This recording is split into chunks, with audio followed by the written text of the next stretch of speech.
The sirens were the first thing that told me the night was about to go very, very wrong. You don't expect to hear them screaming down a quiet cul-de-sac at 7 p.m. on a Tuesday, especially not when all you've done is fire up the grill and pour your wife a glass of iced tea. But then again, nothing about living under an HOA run by Karen Wilmington had ever been normal. I smelled the smoke from the grill, heard the crunch of tires on our driveway, and knew, just knew, that Karen had struck again. But calling 911, that was a new level of insanity even for her. Let me back up. My wife, Captain Elena Marquez, may look like she walked out of a glossy magazine. Sleek black hair, calm brown eyes, a smile that could talk a wildfire into changing direction. But beneath all that, she's steel. The kind you don't bend. The kind forged from 20 years of service in the state police force, and now the commanding officer of the entire department. If there's anyone you don't try to push around, it's her. Which meant, of course, Karen tried. It started the day we moved into Maple Ridge Estates, a gated neighborhood that marketed itself as luxury living for refined families. What they meant was a suburban coalition of control freaks with a manual thicker than a legal textbook. The HOA bylaws covered everything from acceptable porch colors to maximum permissible blade height for lawns. But even that wasn't enough for Karen, the self-elected queen of Maple Ridge. She was the kind of woman who made complaints like it was cardio. Your trash cans are an inch too far left. Your grass is 5% browner than your neighbor's. Your car tires touch the HOA-maintained sidewalk. You sneeze too loudly on a Sunday. Everything was a violation. But the moment she laid eyes on Elena, she went nuclear. It wasn't anything Elena did. It was who she was. Karen had a habit of bullying people she perceived as threats, or worse, people she thought she could walk all over. And when she saw a Hispanic woman in a sharp uniform moving into what she considered her neighborhood, she decided Elena must be put in her place. It reached a fever pitch over the smallest things. The patio furniture Elena picked out was not the right shade of neutral. Her car, a police-issued SUV, was unsightly. At one point, Karen suggested Elena needed to learn the rules if she wanted to live among civilized homeowners. Elena, for her part, stayed icy calm. That woman's a mosquito, she'd say, buzzing in your ear, irritating, but not worth swatting unless she bites. I didn't know it then, but Karen was about to bite. Hard. The night of the sirens, Elena and I were trying to relax on our back patio. It was the first warm evening of spring, the kind that makes the air smell like blooming jasmine and fresh-cut grass. I had just handed her a plate when she paused, her attention flicking toward the front of the house. "You hear that?" she asked. At first I thought she meant the sirens. But no, this was before they came wailing down the street. What she heard was the unmistakable clicking of someone in heels walking across our driveway. "Let me guess," I muttered. "Karen." "Smells like trouble," she said as she stood, brushing off her hands. "I'll go." I followed her through the house and out the front door, just in time to see Karen standing there with her arms crossed and her phone pressed to her ear. "Well, thank goodness you finally came outside," she said, putting on a dramatic frown. "I've had to call the authorities because your wife," she said the word like it tasted bad, "is trespassing on my property." Elena blinked. "Your property?" "Yes," Karen said, pointing at the patch of driveway where Elena's SUV sat today. "That space is communal. And she is harassing me by refusing to move. I feel threatened." "You feel threatened by a parked car," Elena said flatly. "By you." Karen jabbed a manicured finger at her. "You have no right to be here. This home belongs to your husband. You were not on the mortgage when this property was purchased. Public record is very clear. You are attempting to unlawfully reside here, so I'm having you removed." I stared at her, stunned. "You're calling 911 because you think my wife doesn't live here." "That's exactly what I'm doing," Karen snapped. "And don't try to lie. I know how people like." I stepped forward, but Elena gently placed a hand on my chest. A silent command, "Let me handle this." Then she smiled, the kind of smile a lion gives before it pounces. "Karen," she said evenly, "I live here. My name is on the updated deed, and you know that." Karen huffed. "Well, the police will be here any minute, and when they arrive, they'll do their job. You will be escorted off the premises, and then we'll discuss your penalties with the HOA board. Maybe then you'll learn that rules matter." Elena tilted her head. "You want the police?" "Yes." Karen's eyes glinted with self-righteous victory. "I called them." Elena crossed her arms. "Okay, then." Before I could ask what she meant, the distant sirens grew louder, fast, very fast. Karen perked up like a cat hearing a can opener.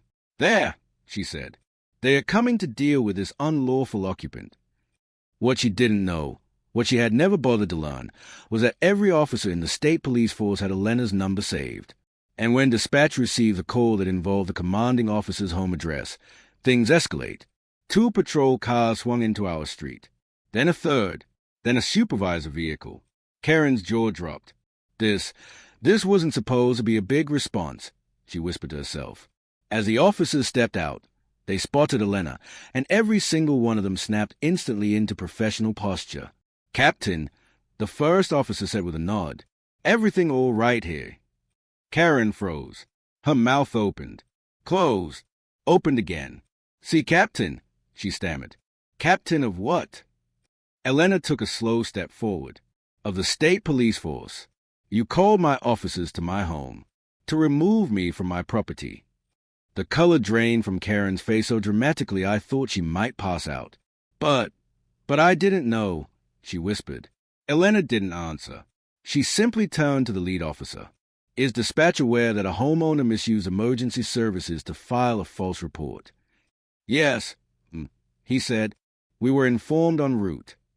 Karen's eyes darted frantically between us, panic rising like steam.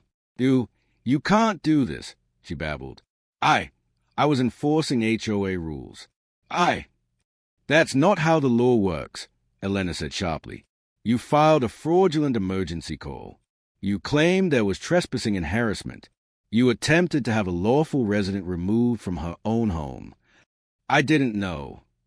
Karen screeched.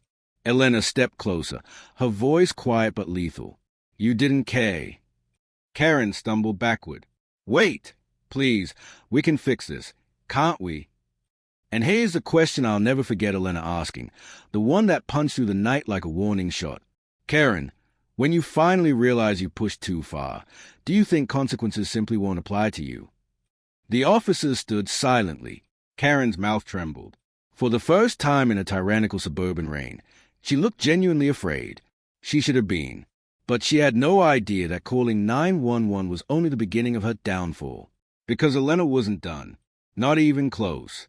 Karen was still stammering when the officers led her to the curb, her hands trembling so badly she had to grip the HOA binder she carried everywhere like a life raft.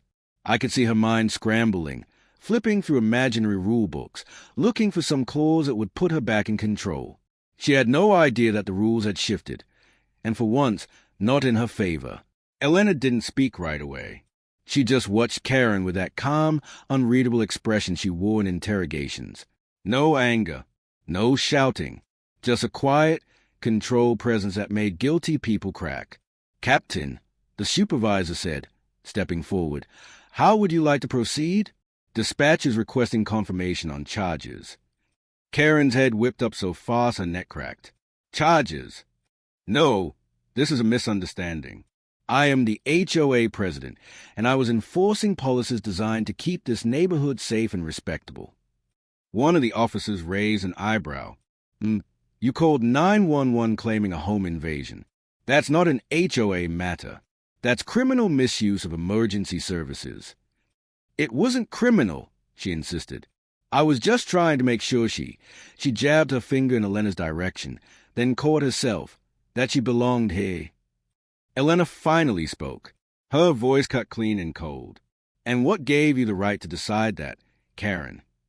No response, just a faint wheeze of panic.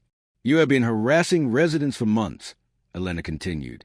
"But this time, you cross into illegal territory. You weaponize law enforcement for personal convenience." Karen backed up like the words were physical blows. "Captain," the supervisor repeated, "we can file the report, forward charges to the DA, and continue the investigation." I expected Elena to give a simple yes or no. But instead, she turned to me. "What do you think?" she asked. It startled me. Elena wasn't one to outsource judgment. But then I saw the meaning in her eyes. This isn't only about law. It's about us, our home, what we want to happen next. I looked at Karen, sweaty, shaking, for once no longer towering over anyone with her imaginary crown. And surprisingly, I didn't feel vindicated. Not yet.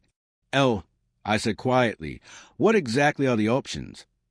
She shifted her weight, then addressed the officers. We'll file the false report, she said, but I want the HOA board subpoenaed. Every rule she's fabricated, every complaint she's issued, every time she's tried to override neighborhood law with a personal agenda, I want it documented. Karen gasped. You can't involve the board. They'll think I lost control of the community. Elena's expression didn't change. You did. Karen shook her head violently. No. They rely on me. I'm the only one who keeps this place running. They'll fall apart without me. One of the officers muttered under his breath. They might do better. Karen didn't hear him. She was too busy spiraling. Elena, I said softly, is that all you're planning? She stepped closer, lowering her voice so only I could hear. That depends, she murmured. Are you ready to move? I blinked. Move? You want to leave? It's not that I want to, she said. But if she's been slipping discriminatory behavior into HOA policies, and the board let her, this community might be rotten all the way through. Karen's head snapped up. Leave? You want to abandon your home because of me? Elena turned to her with icy precision. No, I would relocate to protect my husband from hostile neighbors. And because, unlike you, I have actual authority and responsibilities that matter. Karen's face twisted. This is my neighborhood. I set the standards. If you can't follow them, then maybe you don't belong here. Elena stepped forward slowly. You're right. Karen blinked in confusion. You're right, Elena repeated. Maybe we don't. For a full 3 seconds, Karen's expression brightened, as if she had won something. Then Elena leaned in, her voice low and lethal. Because people like us, people who serve the public, who enforce real laws, don't belong in communities run by tyrants who think fictional authority is power. Karen flinched. And people like you, Elena added, don't belong sitting on top of unchallenged systems. Not anymore. Then she stepped back and addressed the officers. Proceed. The officers formally documented the incident, including Karen's statements, some of which were damning enough on their own. They left with promises to return in the morning with subpoenas for the HOA board. Karen watched the patrol cars pull away like a woman watching the walls of her kingdom collapse. When the last siren disappeared, she turned to us, unsteady. Please, she whispered, don't do this. I was only trying to maintain order. Elena stared at her a long moment. You tried to maintain control, she said. That's not the same. Karen wrapped her arms around herself, shivering despite the warm night. You're going to destroy me. Elena didn't blink. No, you destroyed yourself. Karen sank onto the curb and buried her face in her hands. We left her there in the quiet darkness, the illusion of her dominion shattered. The next morning, the subpoenas arrived. Not just the board. 4 HOA financial records, communications, meeting notes, everything.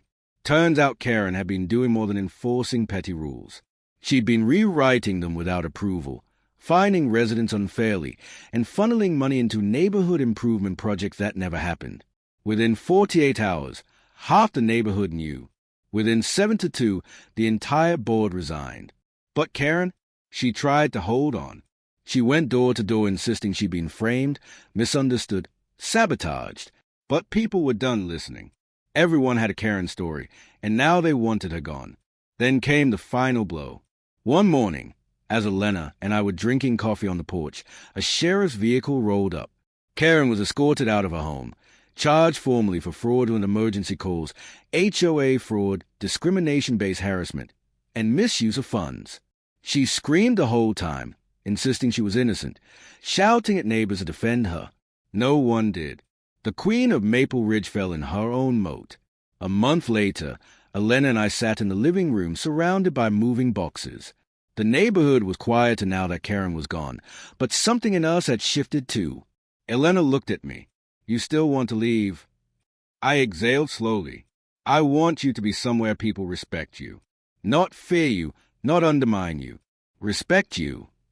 She nodded. Then we'll go. We closed on a new house 2 weeks later. No HOA, no Karen, no rules about grass height or porch color. Just space, peace, freedom. On our last day in Maple Ridge, as we pulled out of the driveway, we passed Karen's old house. It was still empty, still quiet, still carrying the ghost of her downfall. Elena reached over and squeezed my hand. Think she'll learn something from all this? I asked. Elena didn't hesitate. No, but that was never the point. What was? Her smile was slow, steady, and full of finality, that she'd never hurt anyone here again. We drove away, the sun rising behind us, the past shrinking in the rearview mirror. Revenge had never been the goal. Justice had. And justice, in the end, always arrives, even in a quiet cul-de-sac ruled by a woman named Karen.